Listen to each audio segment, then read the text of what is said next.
Welcome to the Scaling Up Your Impact podcast. I'm Kelly, the founder of Scaling Up, and in this episode, you will learn 3 specific ways to adapt the EMDR protocol. Now, the content in this episode was created by the Scaling Up team, and it's delivered through our AI-generated voices, bringing you diversity in the delivery of our content while also maintaining the expertise and insights our community values. We hope you enjoy this episode. See you in there. Welcome to the deep dive. Today we're looking into EMDR. That's eye movement desensitization and reprocessing. It's a really well-regarded therapy for trauma. But, you know, the standard way, the protocol, well, life doesn't always fit into neat boxes, does it? That's exactly right. Oh. The standard 8-phase EMDR protocol, it's definitely robust. It gives us a solid framework. But trauma, it hits everyone differently. Affects the nervous system, how memories get processed. It's diverse. So a rigid approach might miss things. It absolutely could. Miss those crucial individual variations, the real-world messiness. You know, think of like a chef. Okay. They have their core techniques, sure, but a great chef adapts based on the ingredients they have, what the diner needs specifically. Right, okay. So let's unpack that. Why is adapting EMDR so important? It's not just changing things for the sake of it, is it? Oh, not at all. Yeah. Definitely not. Life and trauma especially, they don't happen in a neat little therapy room or follow a manual perfectly. Think about someone who's just gone through something traumatic like days ago. If you wait for the standard processing timelines, you might actually get in the way of their own natural coping. Or picture a whole community reeling from something awful, a collective trauma. How do you even begin to offer support efficiently on that scale? Yeah, that's a huge challenge. And then you have individuals who, for whatever reason, travel, time off work, they need treatment packed into a shorter time frame, a concentrated dose, if you will. So these situations just demand a different approach. Exactly. They necessitate thoughtful adjustments. It's about making EMDR work better in the real world. Okay, so adaptation is about boosting accessibility, boosting impact. Precisely. While still holding on to what makes EMDR work in the first place. That's the core idea. Yeah. Good adaptation isn't watering down EMDR, not at all. It's about amplifying its power, its reach. It's about meeting people right where they are, understanding the complexity of their actual lived experience. More resonance. That makes a lot of sense, tailoring it like that. So let's get into some of these key adaptations. First one you will learn, EMDR-PRECI. Did I get that right? You did.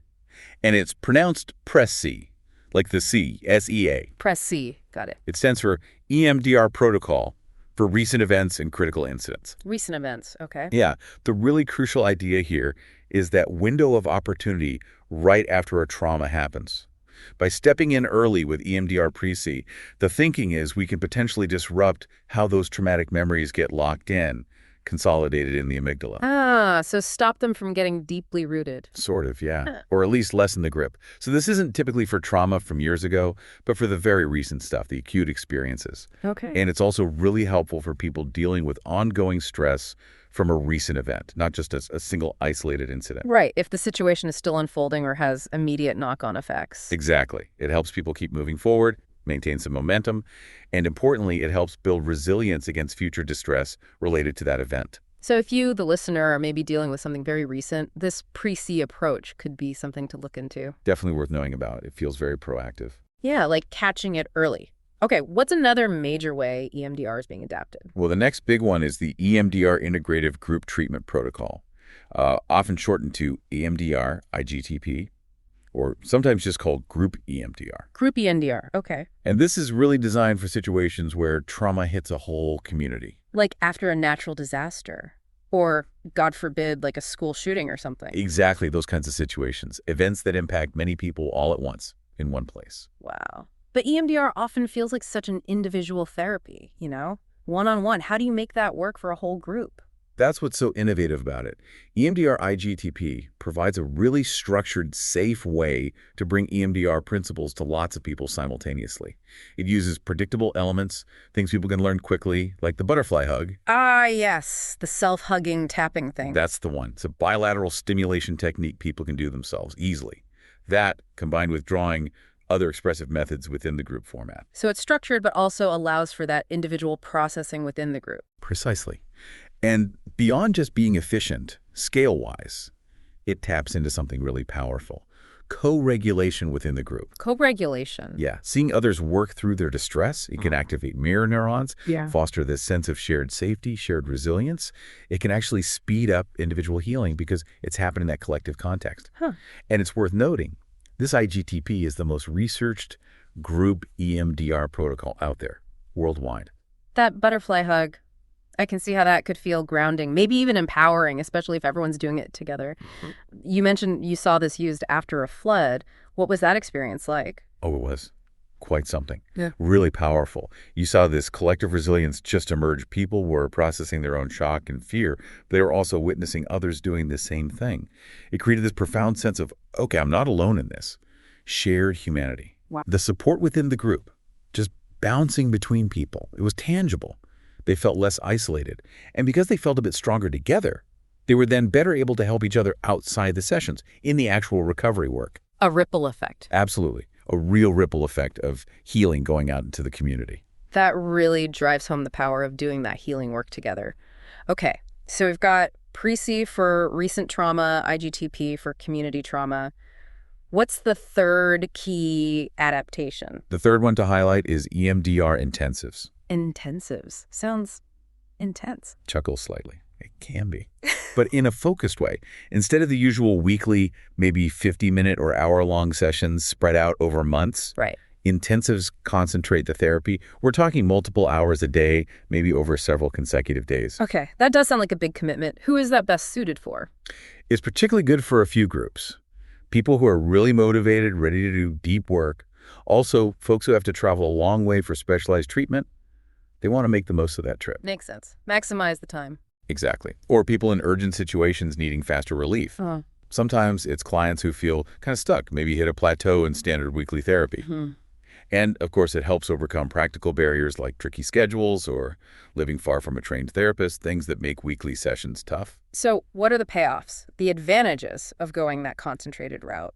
There are several, actually. First, the sustained momentum. You don't have that week-long gap where things might settle back down. This can really accelerate the processing of the tough memories. Keep the engine running, so to speak. Right. Also, the extended time allows for deeper exploration. You can go further, potentially integrate the healing more comprehensively in a shorter overall time frame. For some people, it can lead to breakthroughs. Maybe they have avoidance patterns that pop up in weekly therapy, but the intensive format helps push through those. Okay. And like we said, accessibility. It just opens doors for people limited by time or geography. With that kind of deep dive, though, safety must be a huge consideration. How do you manage that intensity? Oh, absolutely paramount. You can't just jump into an intensive. Thorough preparation is critical, making sure the client has good coping skills, feels stable, well-resourced before you start. Right, laying the groundwork. Essential. Yeah. And then robust closure is just as important. At the end of each intensive day, and definitely at the very end of the whole thing, you need to help the client regulate their nervous system, make sure they leave feeling grounded, safe, not just stirred up and overwhelmed. So careful wrap up. Absolutely key. Balancing the depth with safety. This is all painting a picture of EMDR as a really dynamic, evolving field, which is exciting. It really is. So for therapists who might be listening, maybe EMDR trained already, and they're intrigued by PRECI or IGTP or intensives, what's the advice? How do they learn this stuff responsibly? Yeah, that's a crucial point. Yeah. Because adaptation isn't just winging it. Right. It must be grounded in a really solid understanding of the standard EMDR protocol first. You need to know the foundations, the why behind it, the adaptive information processing model that underpins it all. Okay, so master the basics first. Definitely. And then get proper, specific training in these adaptive protocols. Don't just read an article and try it. Where would they find that kind of training? Look for reputable EMDR training providers. Organizations like the Scaling Up team, for example, they offer excellent trainings specifically in these adaptations. Good training won't just teach the how-to, the techniques. It'll explain the why, the rationale, how it still fits with core EMDR principles. Because responsible adaptation, it's always informed by the client's specific needs, by the research evidence we have, and by solid clinical judgment. It's never about just improvising or deviating randomly from what we know works. So it's thoughtful modification, not just doing your own thing. Precisely. Like again, they know the rules of cooking inside out before they start creating fusion cuisine. You need that strong foundation. That's really important guidance. Okay, so as we sort of wrap up this deep dive into adapting EMDR, what's the main takeaway message you hope listeners get? I think the biggest message is about expanded possibilities. Possibilities for healing. By thoughtfully adapting standard EMDR, we can genuinely broaden its reach. We can make it more effective for more people, in more situations. It's about making this incredibly powerful therapy more accessible, more responsive to the real diverse needs and circumstances people face when dealing with trauma.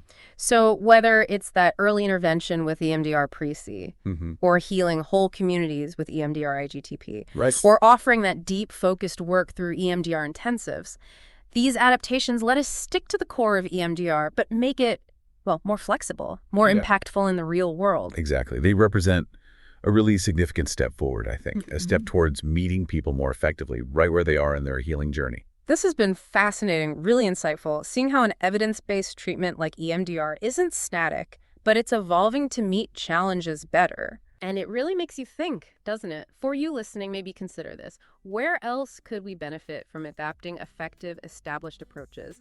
Not just in therapy, but maybe other fields too. How can we make powerful tools fit the messy complexities of real-world needs better?